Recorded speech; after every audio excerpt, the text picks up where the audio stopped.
to our two guests tonight, His Holiness Bhakti Rasamrita Swami Maharaj and His Holiness Bhakti Vigyan Swami Maharaj, all the way from Russia and Bombay respectively.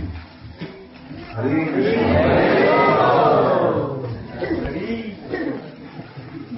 That's all right.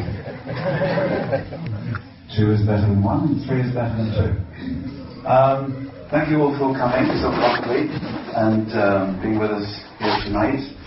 It's always a very special occasion when we have a Maha Sangha. Sangha is the coming together of devotees, and Maha Sangha makes it even bigger. So we like big events. And our two guests tonight are used to very big things. If I start with Bhakti Vigyan Maharaj, he comes from a very big country. His country is so big that if you were to get on a train and travel at an average speed, it would take you 8 days to go across the country. It goes all the way from Poland to Japan. It's a huge country, 8 time zones, 1 language, a lot of preaching. In the Moscow area alone, which we're going to hear about, we are looking at 10,000 devotees. 10,000 devotees. And only 6 of them are Gujaratis.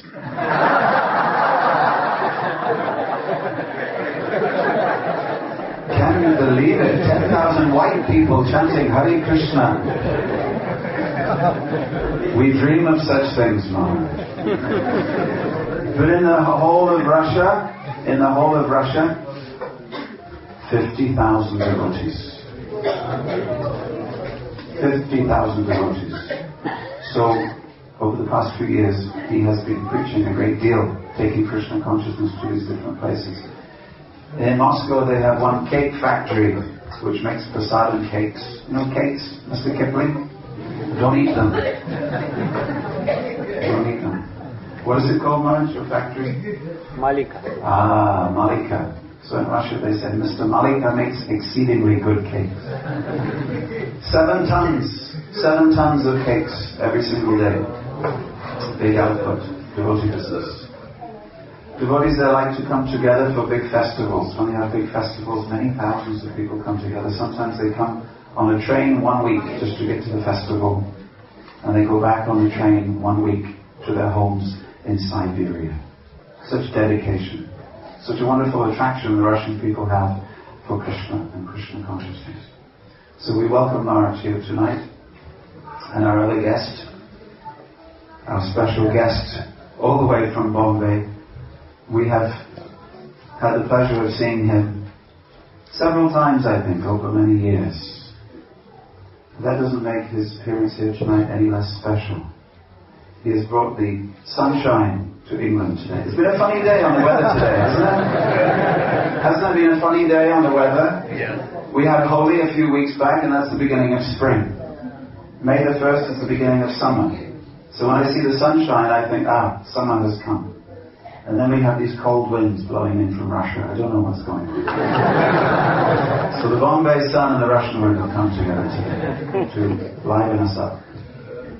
But as you know, tonight is very special because this is a Mahasangha with a difference, because both of our speakers tonight, both of our special guests, are experts in helping congregation work together to help other people become attracted to Krishna and to stay together. Helping other people to come to Krishna and helping them stay with Krishna is pretty much all of Krishna consciousness and our movement. So tonight we're going to hear on 2 subjects. And our subjects tonight are faith. You can say many things about faith. I'm not going to say anything. We're going to have a discussion about faith. And humility. These 2 things, if we have faith and humility, Krishna consciousness can be very good for us and good for anyone that we come in touch with. And then, a little later, we're going to hear a little bit about the new temple that is planned for Moscow. A beautiful new temple that is just about to be begun. After many, many years in the planning, many, many years in making friends in the city. So Maharaj is going to show us a little bit of that. So tonight we will start with His Holiness Bhakti Vigyan Maharaj, who will speak to us about faith. I don't know about you, but do people in your office, are they a little atheistic, a little more atheistic than they used to be? Do we hear arguments against the existence of God and against spiritual life? Do we hear that a little more than we used to? Are people writing books about God is simply an imaginary friend? It's sometimes hard for our faith, isn't it? Being a faithful people, faithful community, in a world which is dedicated to there being no faith. So we want to hear about Vishwas, very important principle in the life of surrender. So thank you very much for that, listening to that long introduction. Om Adhyana Timirandasya Dhyanam Jana Shavakaya Yakshurunitam Yena Tasmai Shri Gurave Namaha Shri Chaitanya Manobishtam Sahitam Yena Bhutale Swayam Rupa Karanayam Radha Swaparantikam Vandeham Shri Guru Shri Yudhavada Kamalam Shri Guru Vaishnavasya Shri Rupa Sagrajaha Sagana Raghunatha Tam Sajivam Sarvaitam Savadudam Vaijana Sahitam Krishna Chaitanya Devam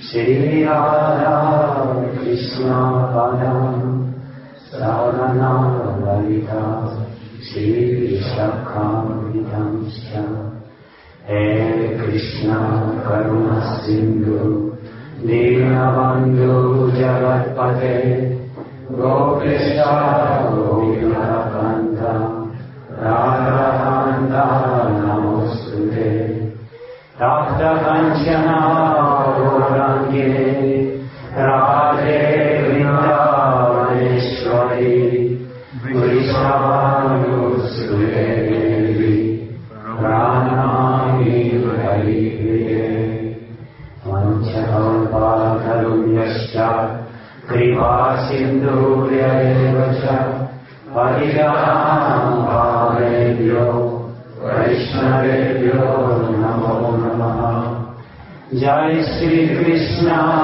Chaitanya Prabhu Nityananda Shri Advaita Gadadhara Shivasati Gaura Bhaktavrinda Hare Krishna Krishna Krishna Krishna Hare Hare Hare Rama Hare Rama Rama Rama Hare Hare Ajanuvandita Bhujau Kanakavadato Sankirtanari Kapitaro Kamala Daksha Vishwambaro Dejavaro Yuvadharmapano Vande Jagapiyakaro Karunavataro Yantah Pravishya Mama Vachimamam Prasuktam Sanjeevayati Kiva Shakti Darasvadhamna Anyam Shahasta Charana Shravana Pavadi Anandamo Bhagavate Purushaya Hare Krishna.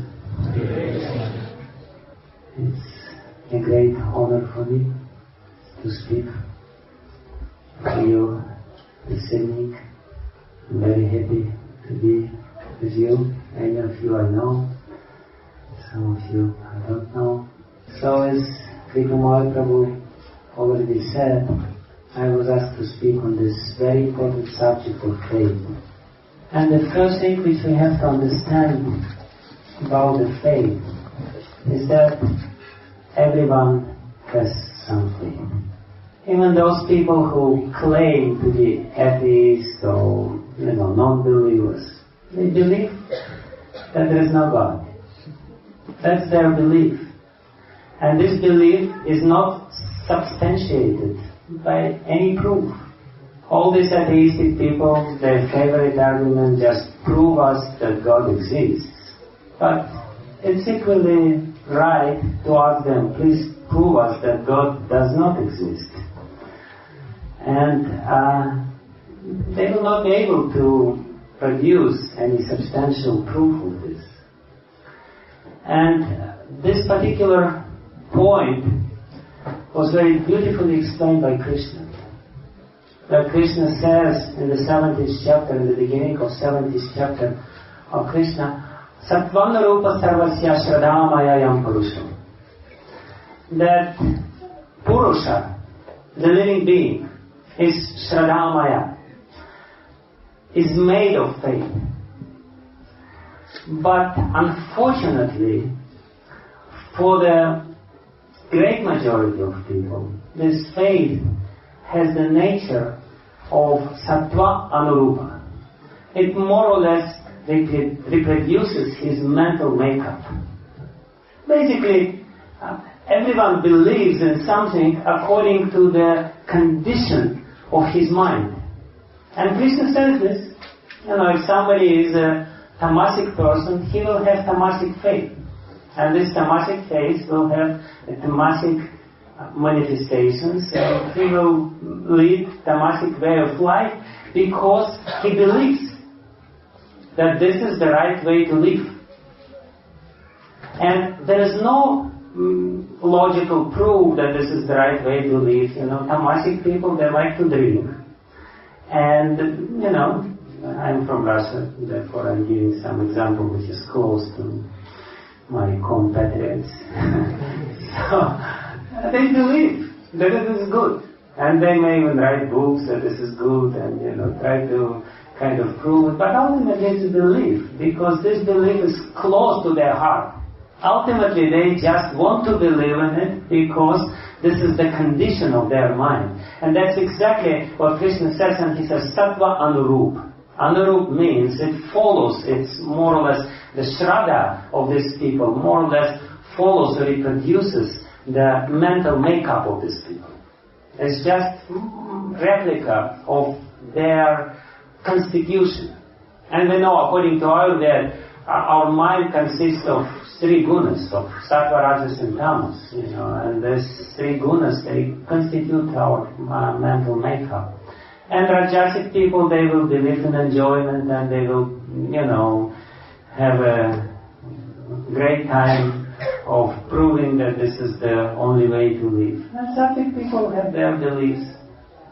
But what Krishna is explaining in Bhagavad Gita, and that's extremely important point to understand, that these three kinds of faith, which people develop completely spontaneously, automatically, without any conscious endeavors, without any logical kind of attempts to understand the reality, they all are useless. Why? Because they do not bring any new quality in your life. You remain where you are.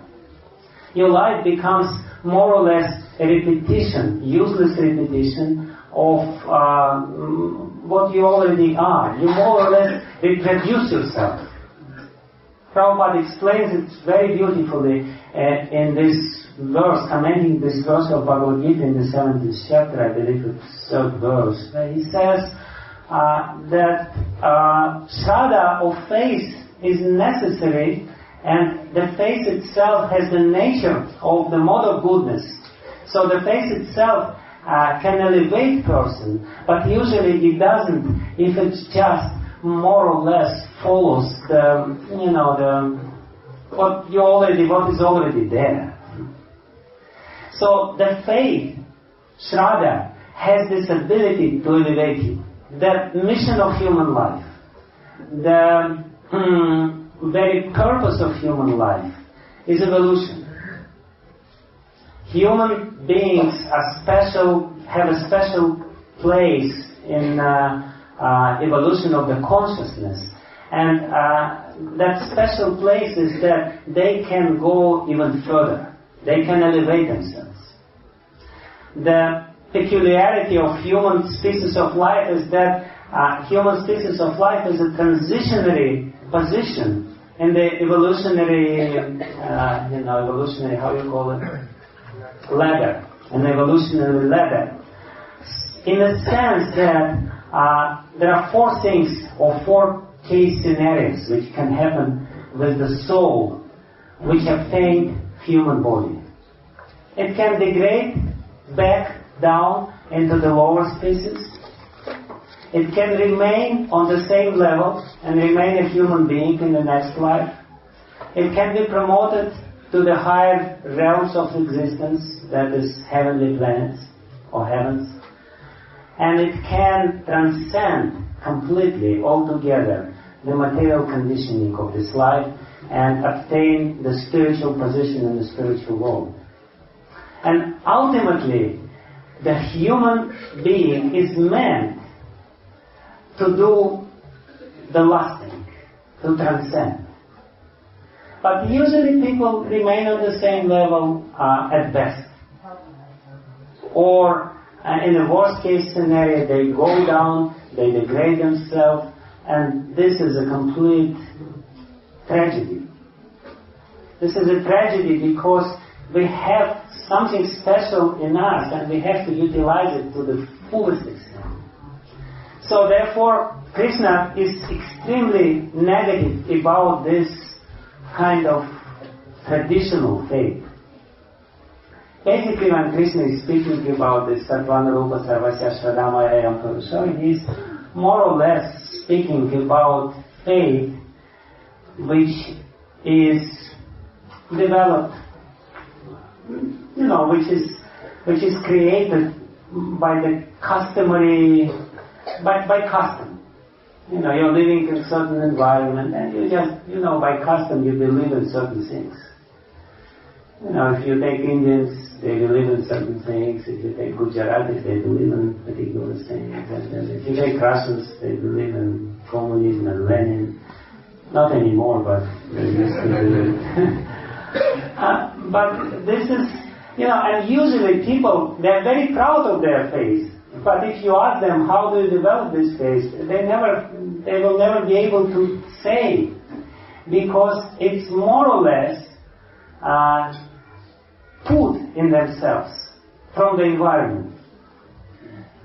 There's nothing special about the faith which they ultimately develop, because they only follow the tradition, more or less. But by saying that these three kinds of faith are useless, Krishna implies that there is a fourth kind of faith, which is extremely useful. And this fourth kind of faith, which is transcendental faith, not the faith in the modes of material nature, not sattvika, not rajasika, not tamasika, but completely transcendental faith, shraddha, can only be created by association. And this particular faith, which is the seed of the most precious gift in our life, the gift of love, can be given to us by sadhu sangha. Most of you are Indians, and you know how much stress is there in the Indian culture on sadhu sangha. Again and again and again, people are being told you don't have to do anything, but just every now and then come to some sadhu sangha, sit there, look at the sadhu, and something may happen to you. And that's a fact, because this is what explained by our Acharya Jiva Goswami. He said that just by seeing sadhu,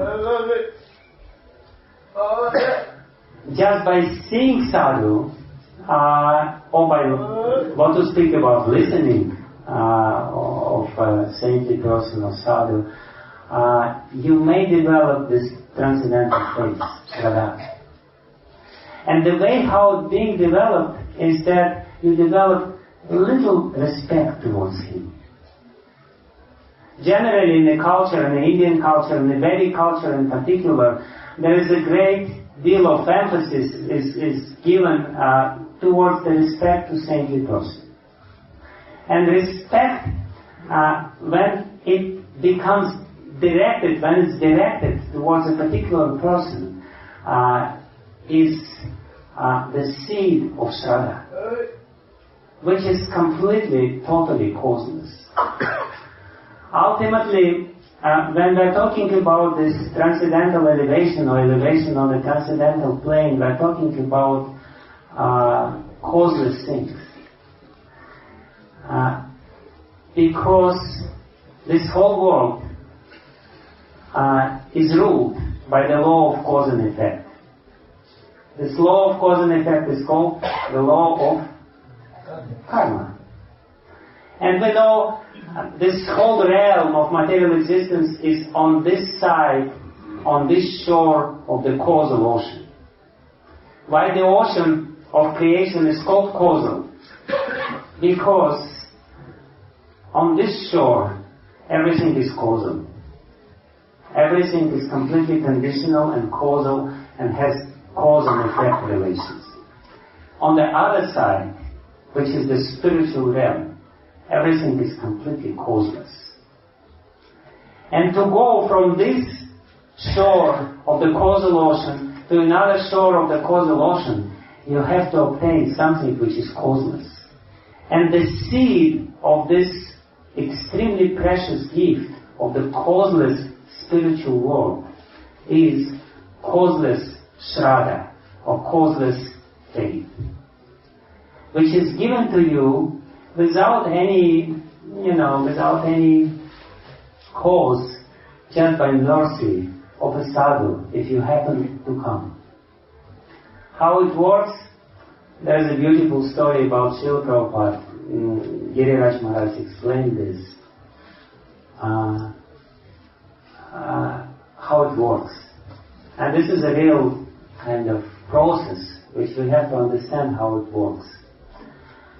Our acharyas explain that this faith, so many people may come to sadhu sangha, and not everyone will develop faith. So the question which we should ask ourselves, why, is answered that faith is causeless, and of course what you should do, you should be a little respectful, but still it's not a guarantee. But the Acharya says that there is a special energy in the heart of the sadhu, which is called Kripa Shakti of the Lord, the energy of mercy. And if this energy is being agitated towards a particular person, or towards everyone who is there, then for sure this Kripa or mercy in the form of faith or Shraddha will descend upon this particular person. There is a very interesting story in this regard. Giriraj Maharaj likes to tell this story. He says that he was a young boy, and he was a student, and he was looking for some meaning in life, and he was visiting different gurus, and he was going here and there, and then he also heard that there is some Swamiji who is talking, tonight. So he went to this event, he sat there, and he asked some stupid questions, he himself says, his basic questions, how to find the proper guru. And Prabhupada looked at him and seeing through him says, it depends what you want. Whether you want to become God or you want to become a servant of God. And Giriraj Maharaj, he remembers, he says, in my bedroom in the hostel of university, there was a big poster, and the poster was saying, "You are God." Prabhupada answered this, and then, somehow or other, there was some little exchange, very little, minimum exchange between them.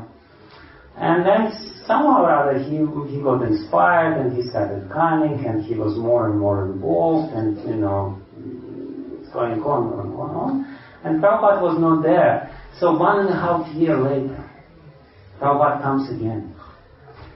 And by that time, Giriraj Maharaj he's not yet Maharaj, but he's already almost brahmachari, he's completely into it.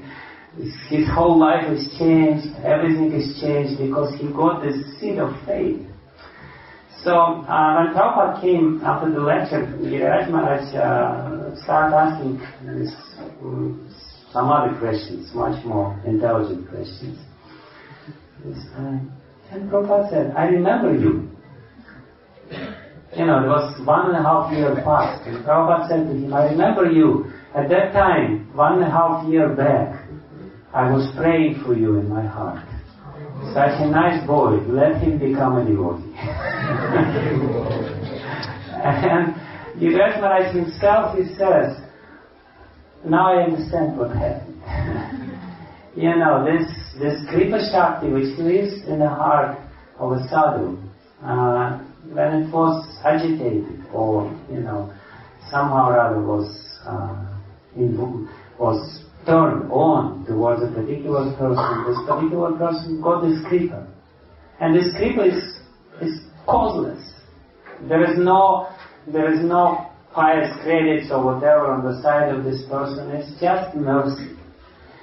And when you get this faith, what is most important, when you get this faith, you have to understand that this is the most precious gift which you have. Because ultimately this is a small seed which can grow into a huge tree of love of God. Faith is love of God, but in a very undeveloped, rudimentary form. Like a huge banyan tree is there in a tiny, tiny seed of banyan. So in the same way, this huge, you know, tree of love, creeper of love, spiritual love, which is unlimited. According to our scriptures, the love, when you develop it, it's such an overwhelming experience that it doesn't, you know, it completely, your heart blooms, your heart becomes completely unlimited. Now your heart is very small. Maybe a few people can make it into your heart. Your children, maybe not even your wife doesn't have it there. I don't know. But that's the reality. You know, people become selfish, and it means the heart shrinks. The heart becomes more and more closed. But the effect, and heart means consciousness, the effect of spiritual practice and spiritual mercy which we get is that heart starts blooming. It literally blooms and expands. And if you see the saintly people who achieved success in this path, you know, their heart is so big. Practically, the whole world can make it into their hearts. It's so big that unlimited God is there in their heart. Now, we don't have place for Him in our heart. Really, it's too crowded there. We have to be practical. But, you know, when your heart blooms, it's the most amazing experience. You know, when the heart is small, you have all these very unpleasant emotions like fear and the feeling that something is lacking in myself, and depression is there. This is what the small heart is capable of feeling of. But when the heart blooms, you know, it's an amazing thing. You know, you love everyone, literally. You are so bold and you don't have any fear. There is no place for fear in the big heart. The fear is the condition of a small heart. But when the heart is there, completely in union with God, then there is no fear there. You know, and you're so fearless that you're ready to give everything which you have. Because usually we don't do this because we're afraid. What will happen to me if I give everything?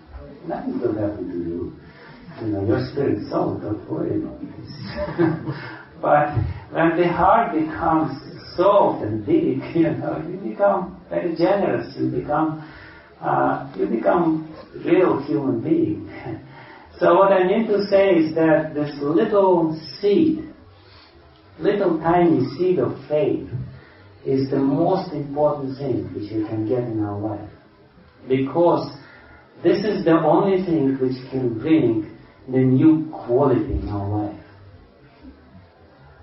This is the only thing, this little tiny seed can take us from this shore of the causal ocean onto another shore and give us the spiritual world, the complete freedom, love of God, relationship with God, personal relationship, so many important things it can give us. And this faith is, when we get it, is something which we have to develop. We get it through this mysterious process of sadhusanga. And Srila Vishwanath Chakravarti Thakur explains that first there is Satam Kripa. The very first, very usually unnoticed stage of spiritual life is Satam Kripa, or the mercy of sadhus, of Satam. The next stage is Mahatseva.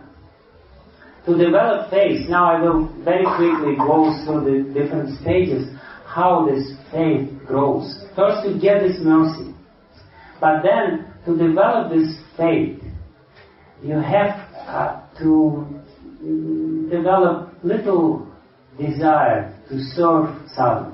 And serving sadhu doesn't mean, it's not too difficult. Sadhus, first of all, they don't need much.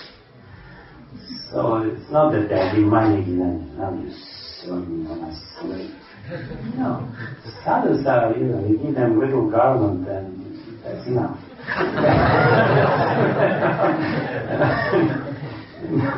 And if you don't then give garland, that's also okay. If you just sit and listen a little bit, they're already happy, Sadhus are like this, They like to talk, and if somebody sits and listens,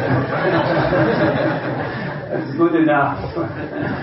But Mahatseva is the next stage. When you get little mercy, and then the desire to serve, because it's reciprocation.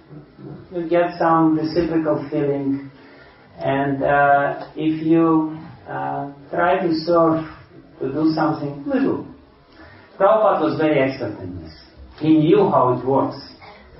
There is a beautiful story. It's a little long story, so I will not go into details of this story, but he was once, when he just came to Manhattan, to America, he brought this, 3 trunks of books, of which he was very proud, because it was printed in Delhi, and if you have seen this first printing of Srimad Bhagavatam, it's kind of little strange according to Western standards. So he's there in the center of New York City, in Manhattan, he's going through some street, and in his heart is only one desire: how I can give people the chance to see these books, to read these books, to somehow or other associate, because this is another kind of sadhu sangha. Narottam Das Thakur says that there are 2 kinds of sadhu sangha. One is the direct reciprocation or direct association with the sadhu. Another one is reading of the Holy Scripture. Reading of Shastras is also sadhu sangha because it's sat. Sadhu means somebody who is established in truth. And if you are reading the Holy Scriptures, it's the same. It has the same. So Prabhupada, he is eager to do this. And he's going through Manhattan and he sees this, posh, luxury cosmetic shop with a huge, huge window, where very expensive cosmetic is being displayed. And he goes and he says, that's a good place for my books to be displayed. He goes into the shop and he asks, can I speak with the shopkeeper, with the owner of the shop? Because he's so gentle and he's so humble. So the clerk calls the shopkeeper. And Prabhupada, says, I have nice books. Wouldn't you like to put them in your window? Nice books. This shopkeeper is totally bewildered. He gets these books printed in Delhi, Well, if you've seen this first printing of Bhagavatam, there is no line which is straight. It's just going in all directions. Strange kind of thing. And Prabhupada feels that, it doesn't go too far, from the initial response of the shopkeeper. So he decides another technique. He says, can I have a glass of water? So reluctantly he brings a glass of water. So that's already Mahat Seva. That's the service to a sadhu. And Prabhupada says, can I have a chair? He brings him a chair. So Prabhupada sits in this chair. He gets his glass of water and he starts, slowly drinking it in a very graceful way. It's only Prabhupada could do. And then he goes to his bag and he takes some little bag from this little box. He says, I have a nice samosa. Would you like to take this samosa? Anyway, this man became life member and, Prabhupada did it. But the point is that if you do some seva, some service, that will solidify your faith. That's another stage, very important stage of your spiritual development. You get some little respect. This little respect has to manifest into something which, some little seva which is there. And then only, as Vishwanath Chakravarti says, the Shraddha, the real Shraddha, the faith appears. And when the faith appears, the next stage, which is very important, Shushruta, it says, you have to develop desire to hear more and more. This hearing process is the beginning of spiritual life because through hearing you can dissipate all your doubts. Now we have this little seed of faith which is there in our heart, but this little seed of faith can be, it may not give, it may not grow because it is there in a very hostile environment of our heart. There's a lot of doubts. We're living in this age of doubts. Everyone is atheist, and and all our neighbors, they will always say, you must be crazy believing in God. And we will have so much opposition. In this day and age, if you believe in God, you're almost like an alien, you're from another planet. Maybe you are, I don't know. It's not so common. People, they somehow or other, they develop this artificial civilization over last 200 years, and they think, we can make it without God. And sure enough, they make it. They make a lot of mess without God. Practically the whole planet is destroyed by this human intelligence. But what I mean to say is that there is a lot of lingering doubts in our heart. And when the little seed of faith is there, the environment is not very conducive. So, if we want to develop this, we have to continue hearing. Not continue hearing. We have to develop desire to hear. We have to understand if this is something which is very important for me, for my development, then the only way to develop it is to develop desire to hear. To hear again and again and again. Sometimes people, they wonder why Prabhupada repeats the same thing again and again and again. The simple answer is that, because you still didn't understand this Prabhupada repeats again and again and again, you are not this body. The very fact that you have heard it 2,685 times doesn't mean that you realize it. Next time you come in front of your mirror, you completely forget about this lofty philosophy that you are not this body. You are. You're completely identifying yourselves. But this desire to hear is extremely important. Because from this desire to hear, all other important spiritual development will go stage by stage. When ultimately you will reach the amazing stage of, ecstatic emotional love of God and pure love, which is called Krishna Prema. But it all starts from a little tiny seed, which is again something extremely, extremely precious, because it can change our life completely 180 degrees. From the instinctive, automatic, more or less animalistic kind of life into the life of complete, beautiful self-sacrifice. When you are serving God and serving all the creatures in this world, and you are the most happy being, because all we need is love. The service is our nature. Faith is the most natural thing which we have, and this is, and if the faith is transcendental, this is the most rare thing which we may have. It's amazing, the people in Russia, because I'm from this Russian background, I will finish now, but I'll tell this little thing, little observation. Russia was a completely atheistic country. For 70 plus years, you just were not allowed even to say God.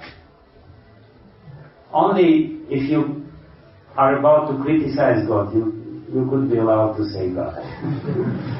If you say God doesn't exist, then it's okay. You can say this. And there's so much atheism was there. Atheism, sometimes, especially in India, to impress people, I say that I'm the atheist in the third generation. My father was an atheist, my grandmother was an atheist, my grandfather was an atheist, and everyone becomes completely, third generation. It's something impressive.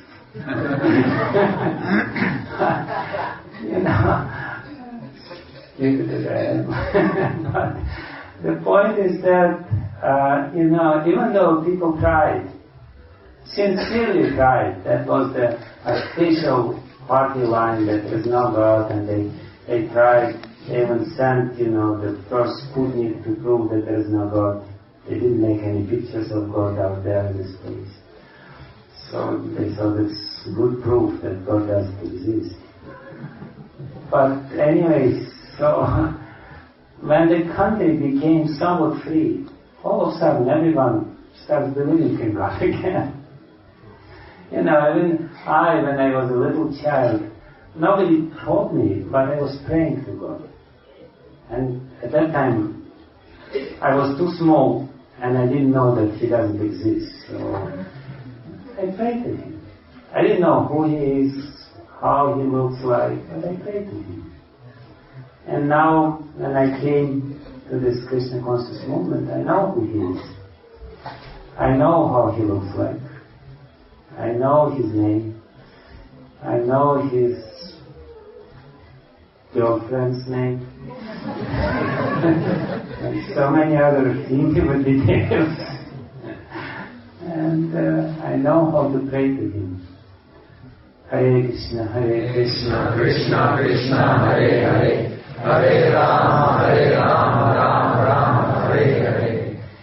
And I also know in which mood I have to do it. This proper mood of approaching God, which is the quickest way to realize God within our heart is the mood of complete surrender and humility. And that's the topic of the next discussion which Bhakti Rasamrita Maharaj will reveal to us. Thank you very much.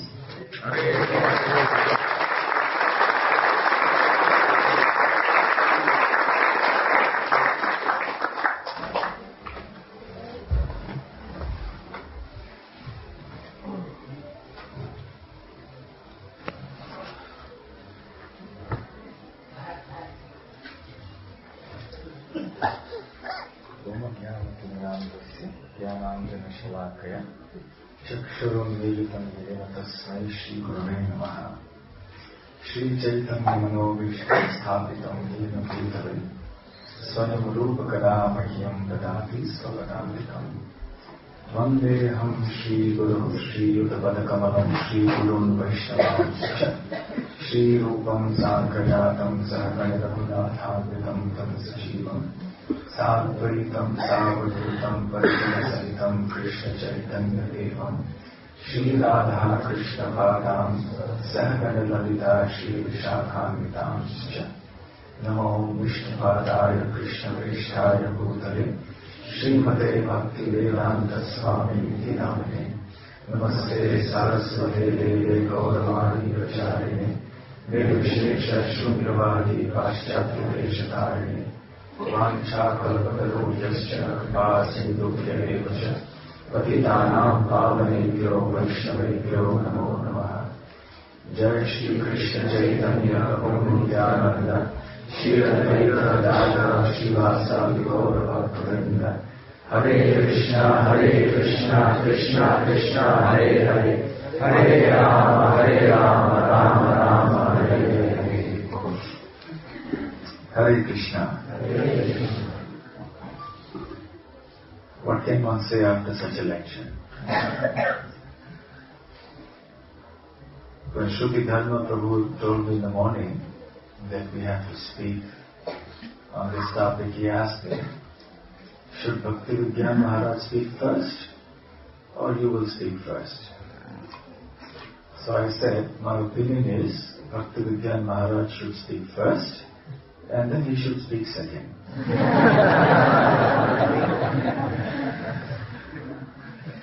But anyway, somehow or other I am placed in front of this microphone, and of all topics I am asked to speak on the topic of humility.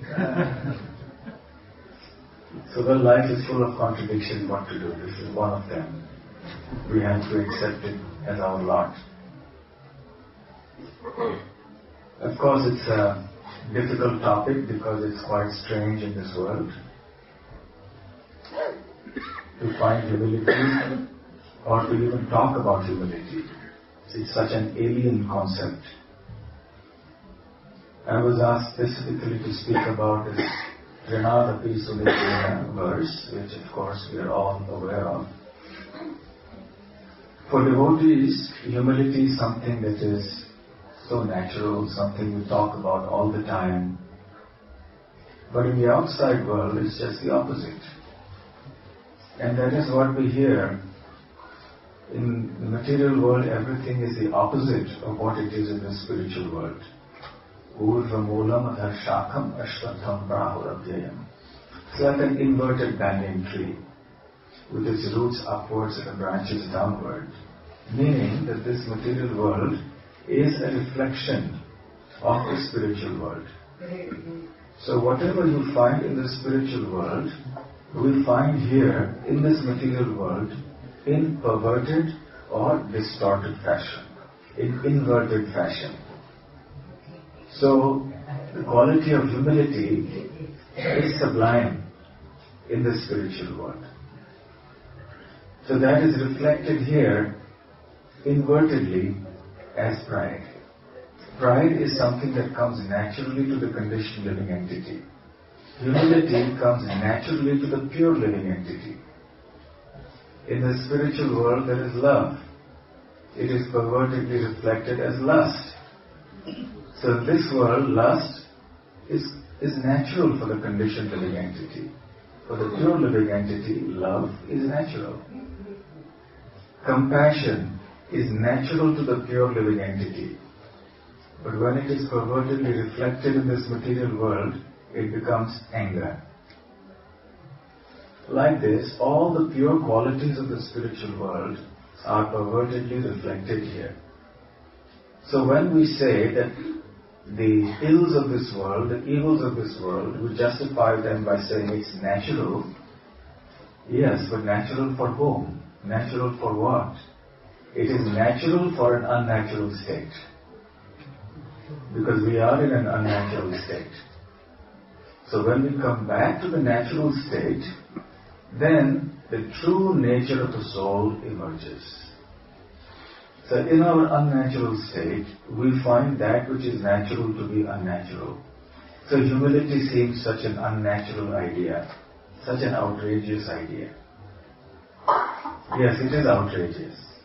One time one of our devotees became a brahmachari and joined the temple. And then he became acquainted with the language of devotees. When devotees write letters, they start off by saying, please accept my humble obeisances. And they end the letter by saying, your servant so and so. And one time he sent a letter to his father, and his father was outraged. Did I put you through university and spend so much money for you just so that you can become a servant? I didn't do all this so you become a servant. I wanted you to become a big person in this world. The Lord and Master, that's what every parent wants, at least most parents want. And their child should become a big person in this world. How many parents in this world want their child to become a humble person, a gentle person, a genuinely godly person? Very few. So therefore the names that we get are all ending in Das. As Bhakti-Vigyan Maharaj was explaining this morning in his Bhagavatam class, the purport of the word Das is not just servant but slave. So, to become a slave, what kind of objective of life is that? It's something that is very demeaning. Now everybody wants to become number one in something. But if you want to be the last in something, then that's something very strange. But the philosophy of bhakti tells us that we have to be humble. If you want to attain real happiness, real love of God, you have to be humble. And humility is based on knowledge. And knowledge is based on faith. So continuing from where Bhakti-Vigyan Maharaj left off, where he analyzed the subject of faith so nicely, even knowledge is based upon faith. There are different kinds of knowledge. We have knowledge that we obtain with our senses, knowledge we obtain through gossip, knowledge we obtain through our science and scientific methods, knowledge we obtain through the scriptures. So there is knowledge of different kinds. Which kind of knowledge do we have faith in? Which kind of knowledge do we accept to make advancement or attain happiness in our life? So the scriptures give us transcendental knowledge. And therefore the faith in the scriptures is transcendental faith. And therefore we understand that faith in this knowledge will make us humble. Because we accept that. Yes, the scriptures say that I am the soul, I am not this body. Even to actually understand it from a material point of view, it's not very difficult. Humility is something you can understand even by ordinary logic. Srila Prabhupada one time famously told his devotees, he said, look, imagine the vastness of this whole material world. How many millions of universes there are, countless universes. And in all these universes, there are so many planets, countless planets. And this universe is just one amongst so many universes. And amongst all these different planets in this one universe, there is this one Earth planet. And on this one earth planet, there are so many countries.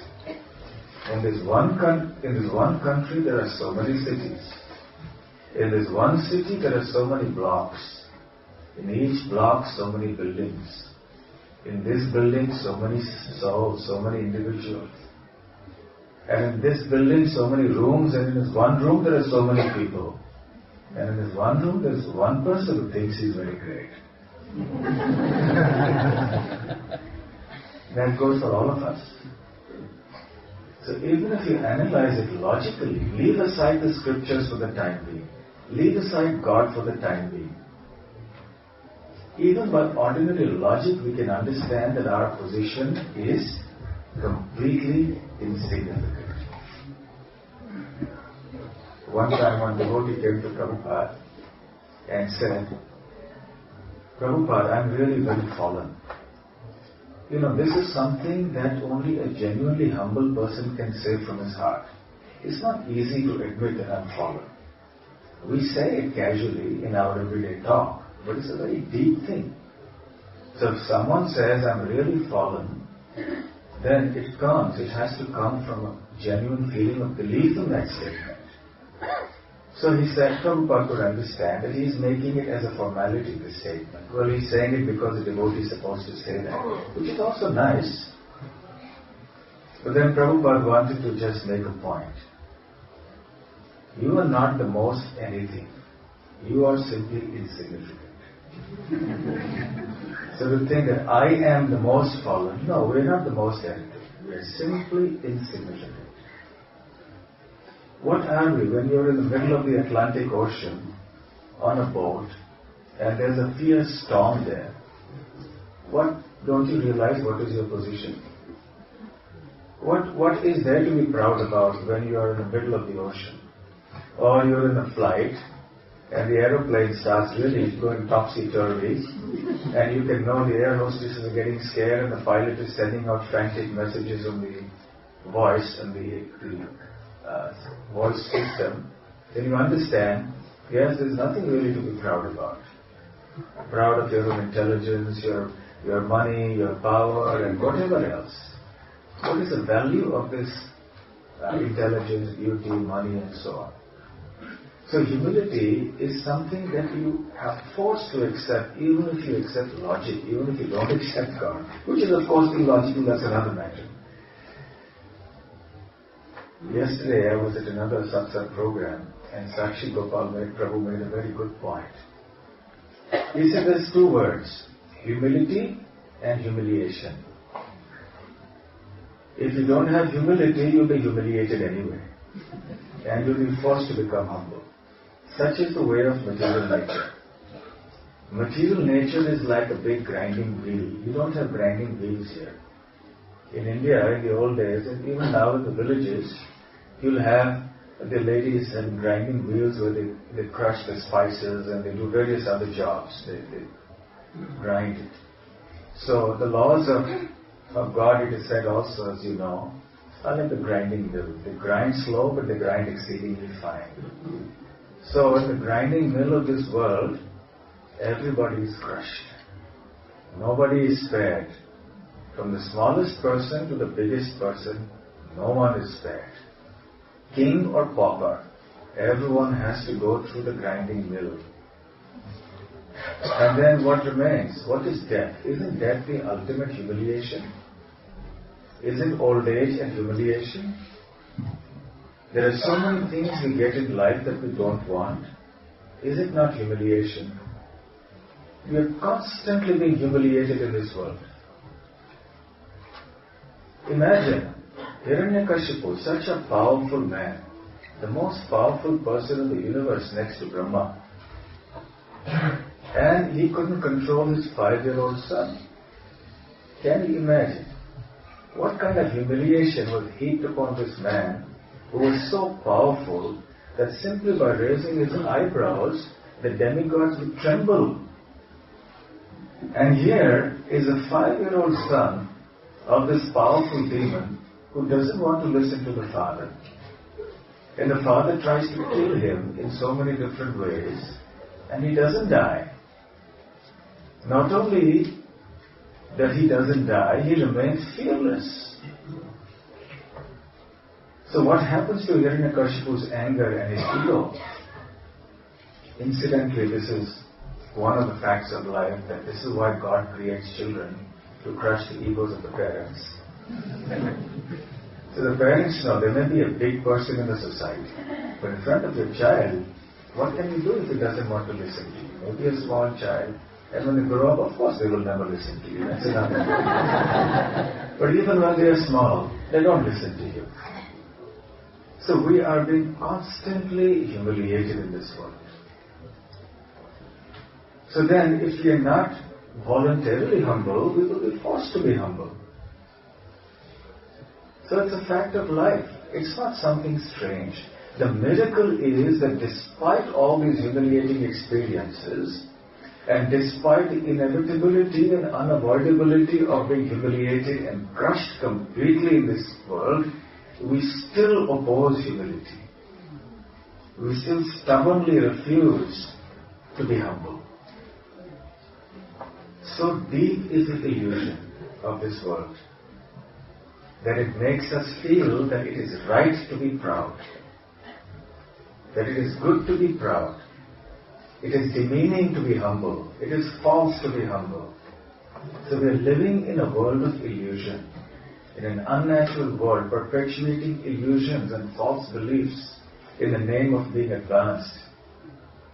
And what to speak of gross materialists?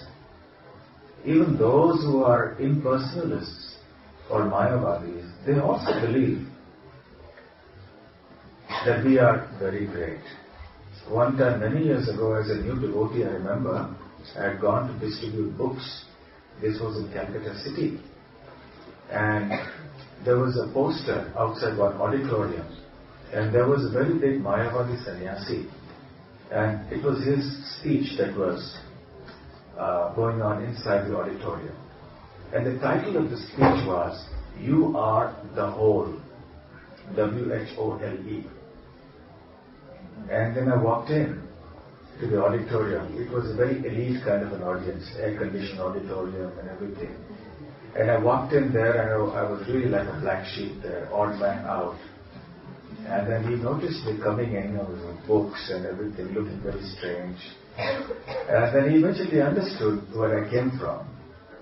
So then he got onto the flow of the subject. He said, there are some people who believe that we should be small, we should be humble. But actually we are the whole. And when you realize, when you actually get knowledge, then you understand that you are everything. So don't try to be a servant. Don't try to be something small. Shri Shri Radha Gokulananda ki jai. Shri Shri Gaur Nitai ki jai. Shri Shri Jagannath Baladev Samudrami. Oh, sorry. Shri Shri Radha Hanuman ki jai. I just came from the Jagannath temple. So he was saying, all this humility and humbleness is not something that we need. So whether one is materialistic or whether one is spiritual, you will find this argument. Spiritual, I mean people who are the Mayavadis, the impersonalists. But from the devotional point of view, you find this is something so natural. It's a natural phenomenon. We want to be humble because it is our nature to be humble. The very fundamental thing we learn, the first thing we learn when we hear Bhagavad Gita is that I am not this body. I am the spirit soul. Keshagrashata bhagasya. So I am not only the spirit soul, but the spirit soul is 1/10,000th of the tip of a hair. Now that's something. Many times, when people get into arguments or fights, you must have seen this many times. They confront each other and then one person asks the other person, who do you think you are? And you've heard this? When they get angry and they're, shouting at each other and then, who do you think you are anyway? Yes, they say that. It's a very good question. Actually, it's a deeper question than the person understands.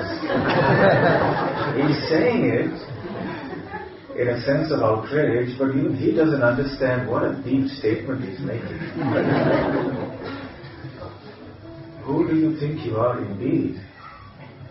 Who are you? Who am I? You are only 1/10,000th of the tip of a hair. That's what you are. Now, that's not a humbling thought, then what is? I may think, well, I am a multi-billionaire, or I am a famous footballer, or I am whatever big person of this world, but at the end of the day, I am just 1/10,000th of the tip of a hair. So if I have faith in this knowledge that I am the eternal spirit soul, 1/10,000th of the tip of a hair, then that faith will automatically bring humility. So the Acharyas have explained humility as faith in the greatness of Krishna and in the insignificance of oneself. You see, if one simply understands that one is small and insignificant, one will just add to the numbers of the depressed in this world. Simply to know that I am insignificant is not sufficient. You have to know who is significant. Is there anything or anyone who is significant?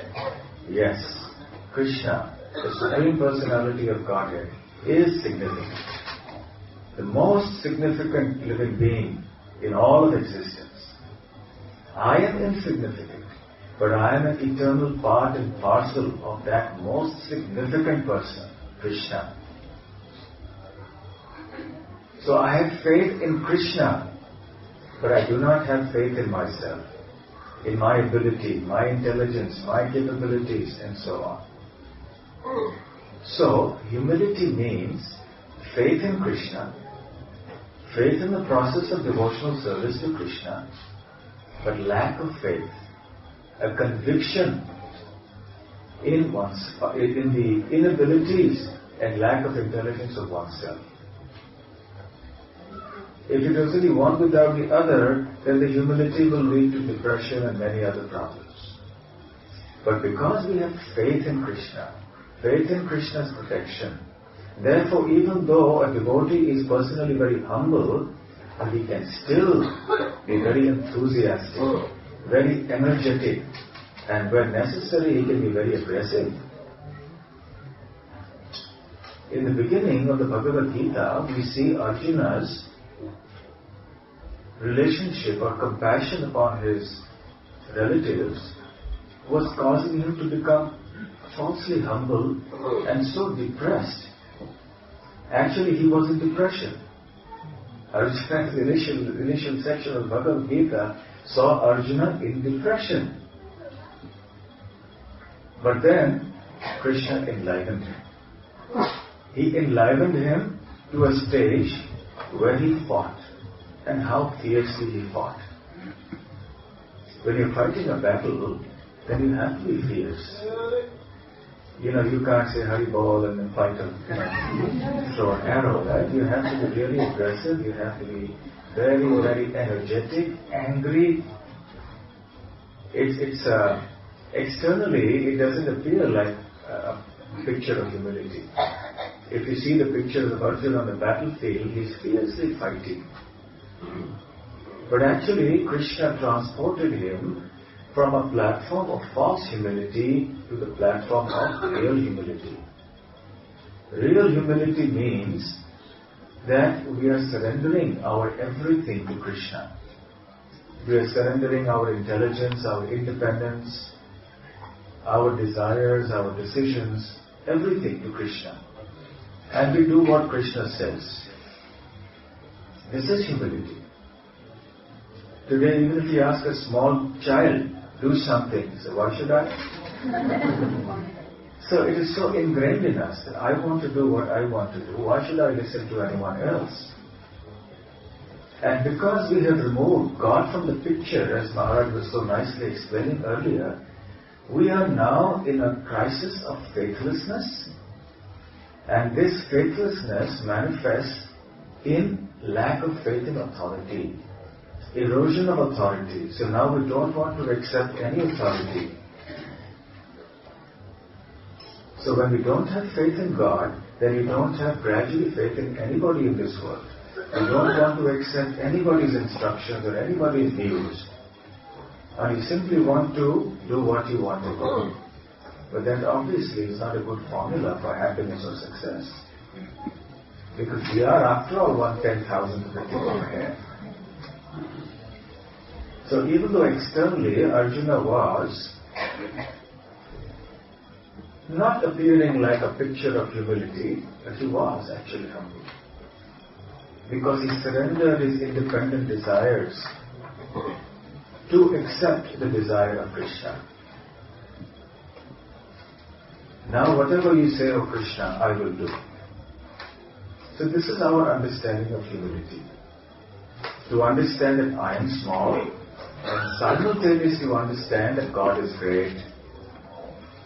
Srila Prabhupada used to say that there are many people in this world who believe that God is great. But exactly how great is God? That they do not know. So fortunately we have the Bhagavad Gita, we have the Srimad Bhagavatam, which Srila Prabhupada has opened up to us. A whole new universe revealing to us how great God is.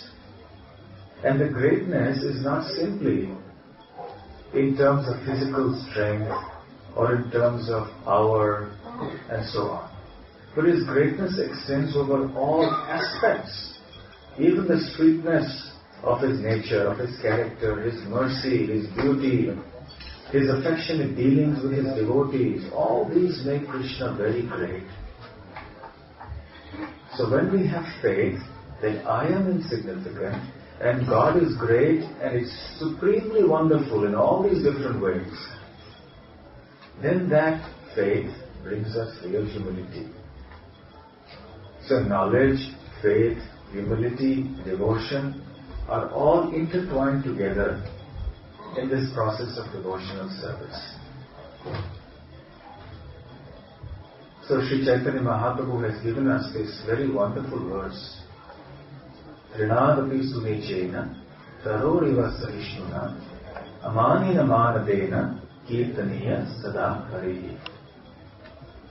One should be humbler than a blade of grass, more tolerant than a tree.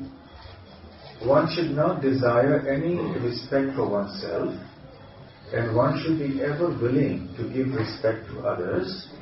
In such a state of mind, one can constantly chant the names of Lord Krishna.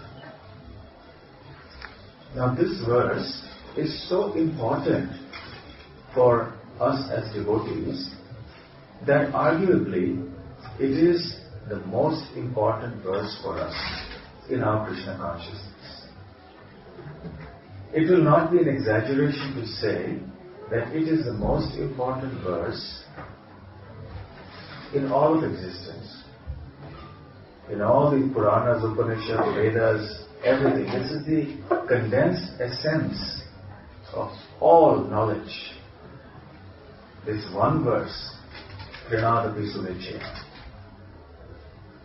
Kaviraj Goswami says in the Chaitanya Charitamrita that this verse is so important for us that we should string this verse on the string of the holy name and wear it around our neck for continuous remembrance, so that we can constantly remember what we are, what we should be, and how we should chant the holy names of the Lord constantly. But of course it's easier said than done, because so steeped are we for millions of lifetimes in pride, in arrogance, in illusion, that it is very hard to be humble.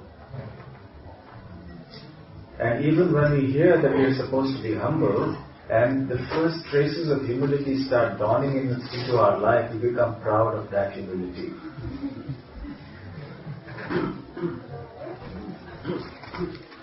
There was one Bengali poet many years ago. So he had heard so many things about Vaishnavas. So he said, I would like to be a Vaishnava. Let me see what it's all about. He's heard so many things about being a devotee and so on. So then he came to the Association of Devotees and he practiced Krishna consciousness for some time. He heard the philosophies from the sadhus and so on. And then finally, after a few days of a certain period of time, then he composed a verse. I'll tell you the Bengali verse and I'll tell you the translation also. Vaishnav hoite bada mone chilo shad, trinadapi shlok shune pore gelo bar. The meaning of this verse is, for a long time, I had a desire to be a Vaishnava. Then I came to the Association of Devotees. Then I heard this Trinadapi Sunichena Shloka and I said, forget it. Just imagine, you have to be humbler than a blade of grass, and if that were not bad enough, you have to be more tolerant than a tree. And what's more intolerable is that you shouldn't expect any respect for yourself. And what's really the limit of everything is that you have to give respect to others. Come on. Isn't this too much? So for the materialistic mind, it seems to be asking for too much. But the point is, do we have a choice? We don't. In any case, as I mentioned earlier, either we become humble on our own or we become humiliated. So might as well. Discretion is a better part of valor. So might as well become humble because that's the most intelligent and normal thing to do. Sri Chaitanya Mahaprabhu, after the pastime of delivering Shuklambar Brahmachari, who was his first companion after he came back from his initiation by Ishwarapuri in Gaya, he came to Navadvip, he blessed Shuklambar, and then he spoke at length upon this famous verse, Hare Nama, Hare Nama, Hare Nama iva kevalam, Valo nasteva, nasteva, nasteva, tadiranyatha. We've all heard this verse. The meaning of this verse is that in this age of Kali Yuga, there is no other way, except money, I beg your pardon. The name of Hari, the name of Hari.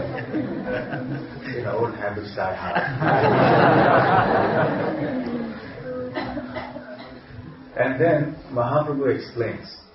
He said the word Eva, which means certainly, is mentioned 3 times, or repeated 3 times.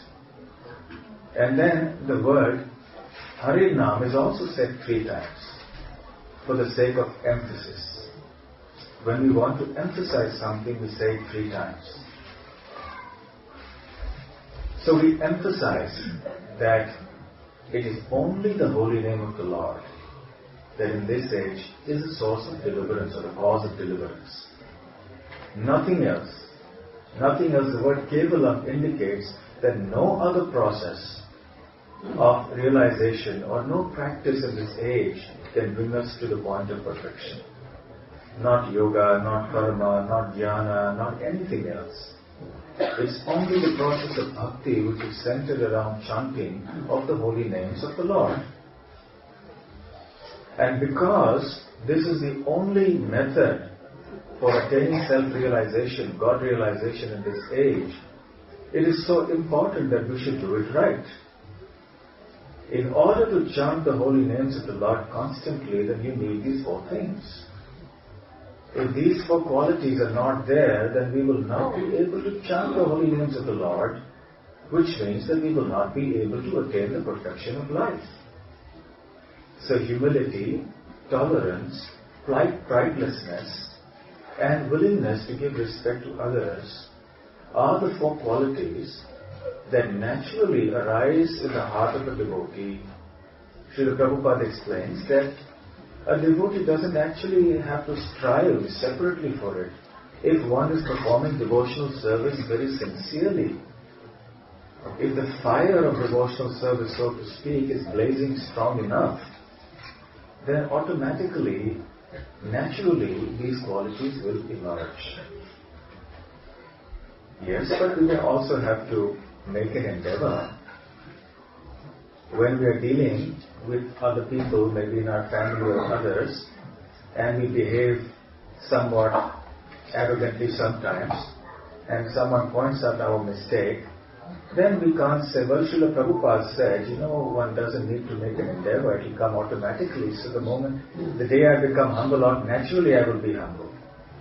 But no, we have to make an attempt.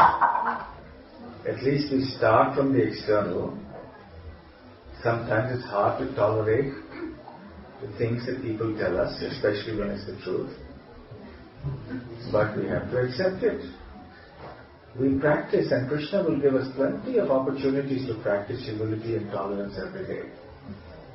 It's a good practice, good practice field. So when we practice chanting of Hare Krishna, we practice cultivating these 4 sublime qualities, we will find ourselves making advancement in our spiritual life. And this is actually the essence, the sum and substance of our spiritual life, of our very existence. In the association of devotees, these things become easy. In the outside world, the exact opposite is encouraged. So we have such a wonderful opportunity. We are blessed that we have got an association of devotees like this. By Srila Prabhupada's mercy, a whole new universe has opened up to us. The spiritual world has opened up to us. And all we need to do is to follow this one verse. Trinad api sunichena, taror diva sahishnuna, amanina amanadena, kirtanina sada hari. Hare Krishna, Krishna Krishna, Hare Hare, Hare Ram, Ram Ram, Hare Hare. Thank you very much. Hare Krishna.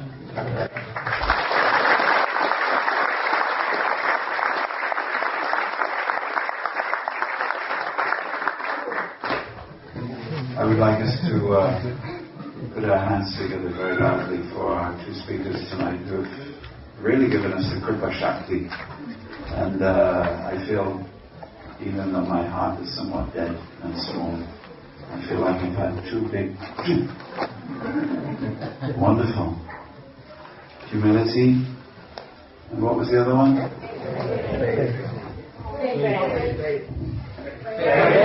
Thank you very much. You had the same effect. Thank you. So please put your hands together very loudly for us.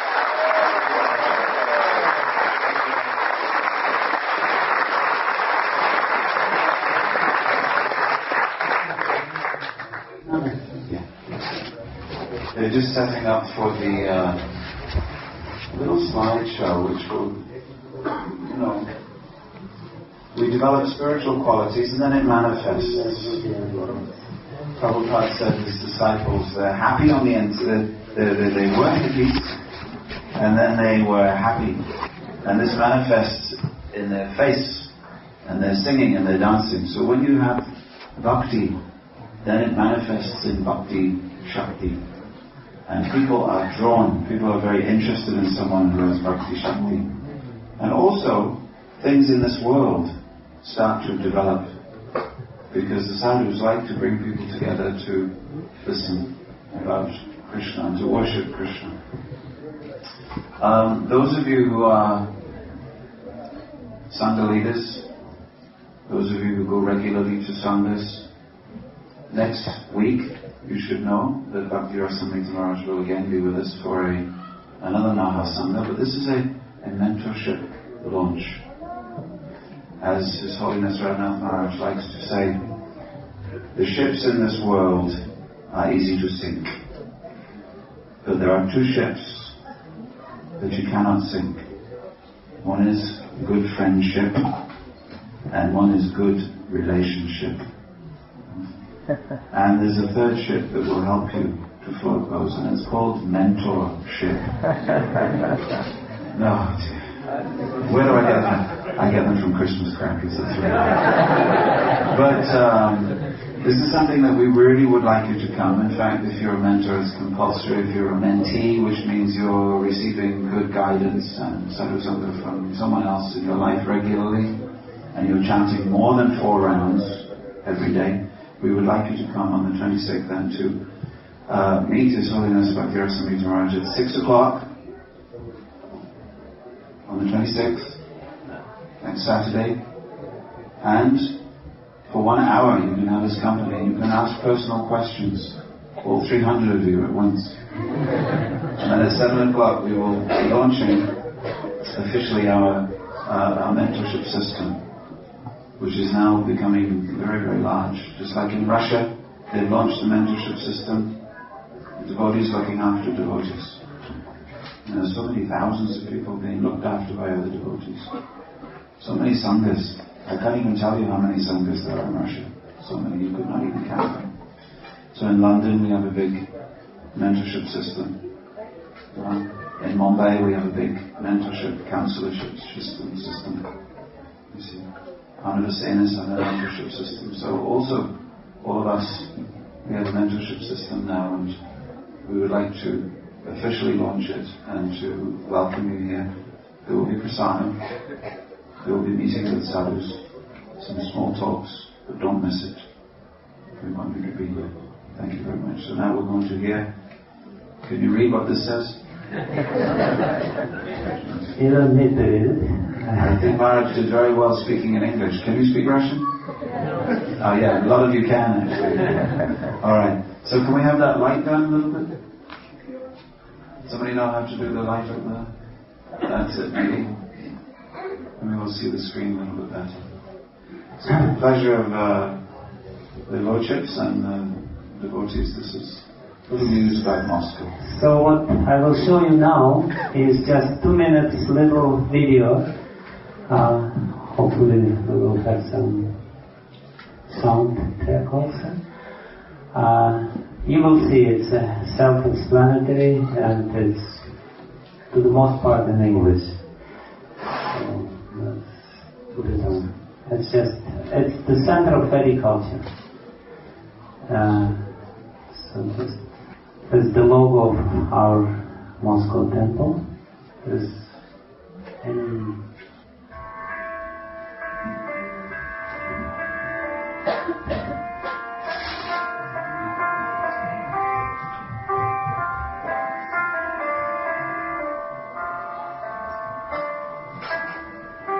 June of 71, Moscow, where Prabhupada came for 5 days.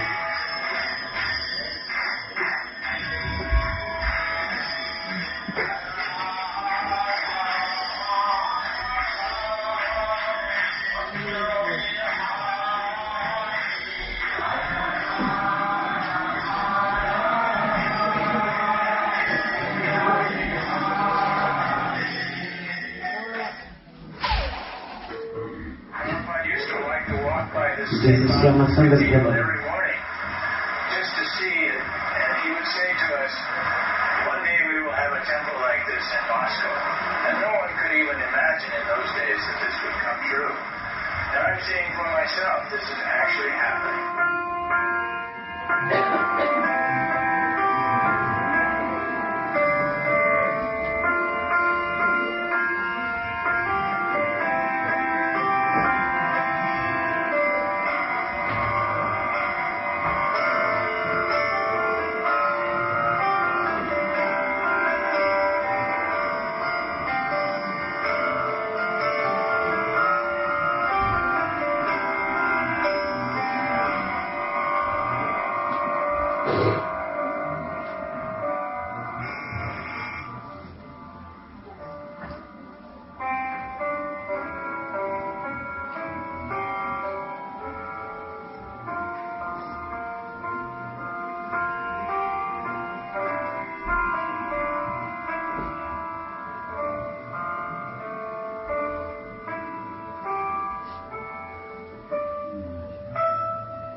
So,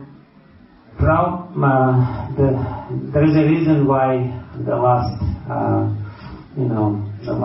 shooting was from up there, because the temple will be located near the international airport, and whoever will come to Moscow or fly out of Moscow will see the temple exactly as you have seen it now.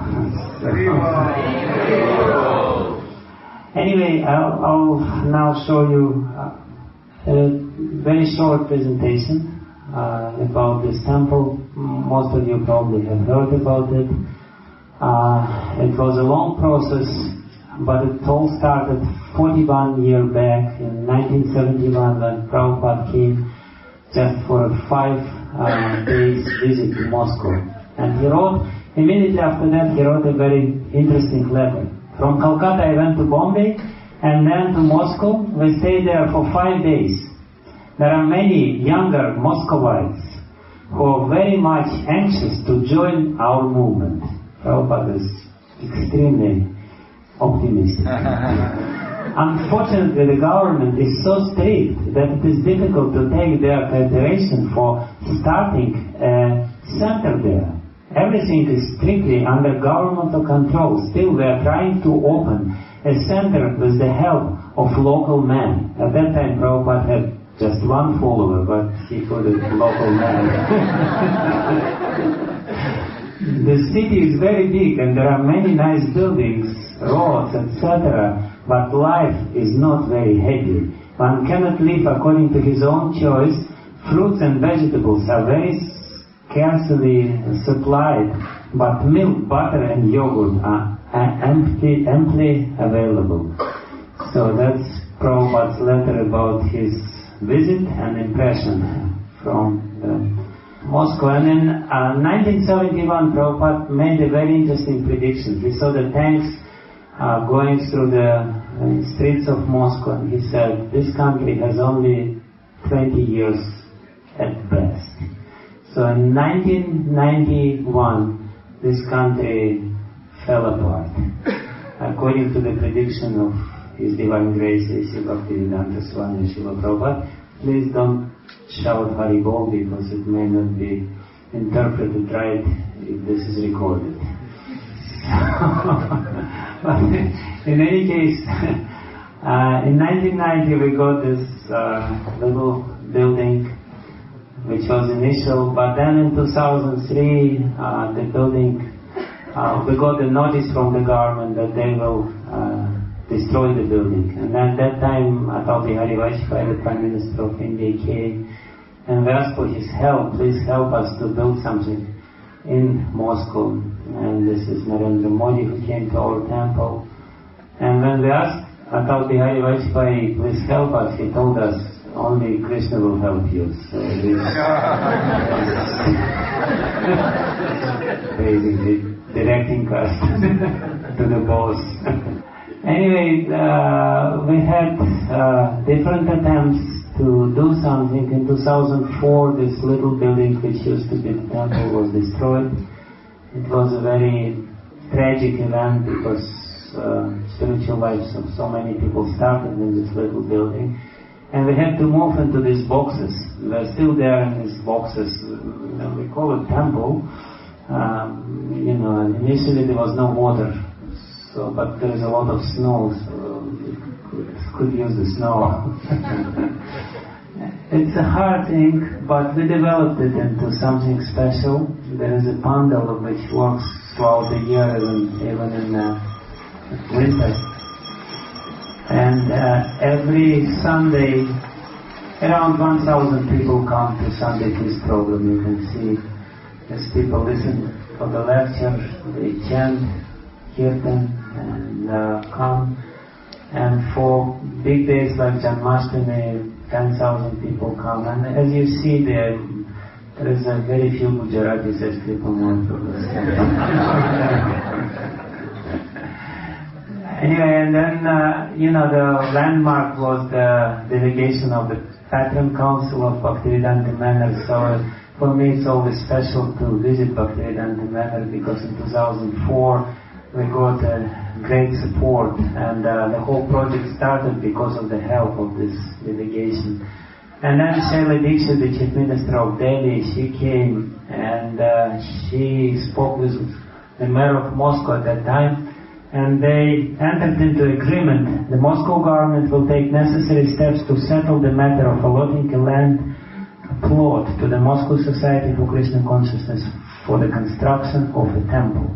She insisted to do this. It was not easy, and it apparently was not easy for Moscow government because it took them almost 10 years to do. So they worked hard. So ultimately, we got a plot of land near the international airport. As I said, this is the city of Moscow, and you see the logo of the temple. And it's just, 5 minutes drive from the international airport, and you can take a train from the center of the city, and it's only 20 minutes from the center of the city.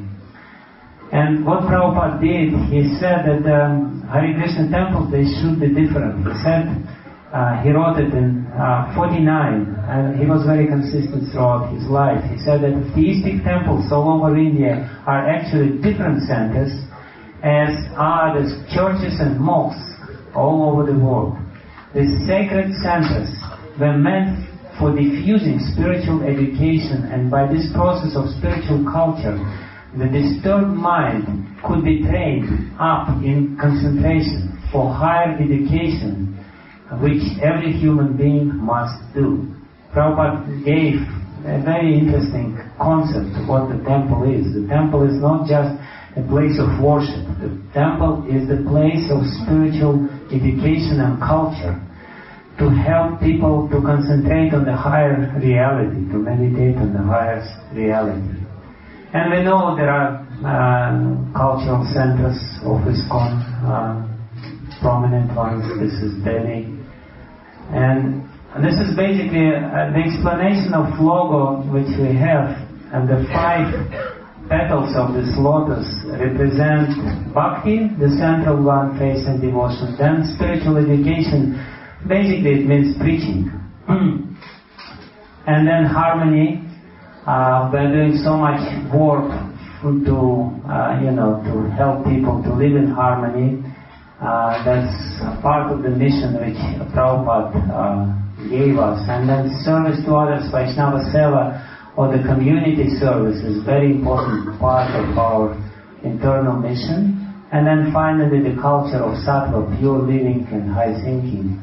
So this is how we envision or encapsulate the teachings of Srila Prabhupada into this logo. And basically, we can go very quickly. This is the Sadhu Sangha part, and this is Bhakti. This is, by the way, the vice mayor of Moscow. She is taking prasadam, and we teach her how to respect prasadam, how to become humble.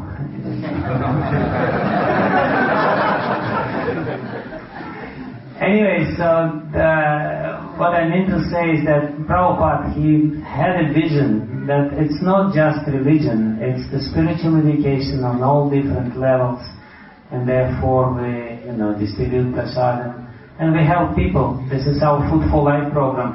Recently there was a voting on the internet, and the Food for Life program got the second most prominent place in the country as far as the charity programs all over the country. Food for Life was the second.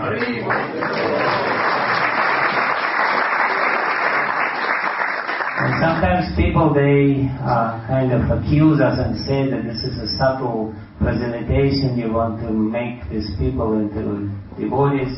I usually show this picture and I say, we definitely don't want to make these people into devotees. Definitely not our ambition. But we want to help. This is the natural condition of Vaishnava heart. As Maharaj said, the compassion is the state of our consciousness. We try to help people in many different ways. And this is one of the programs which is very prominent in Moscow. We help people to get rid of, the alcohol and drug addictions, from different addictions. And we do it together with Russian Orthodox Church, believe it or not. We cooperate with them on this level, fighting with these social evils. And of course, simple living and high thinking, and we're doing some work cleaning the city. This is not the temple, this is outside of the temple. trying to, bring the ecological consciousness into people's life. And of course we have to deal with all these governmental officials. And we promote Indian-Russian ties. We make different programs, and this is one of our interface programs together. It's the one in the rope you see is one of the biggest Russian Orthodox preachers came to our program, but he was kind of distancing himself a little bit. He didn't want to be too close to us. Anyways, and of course, this is a humble and very simple vegetarian meal, which is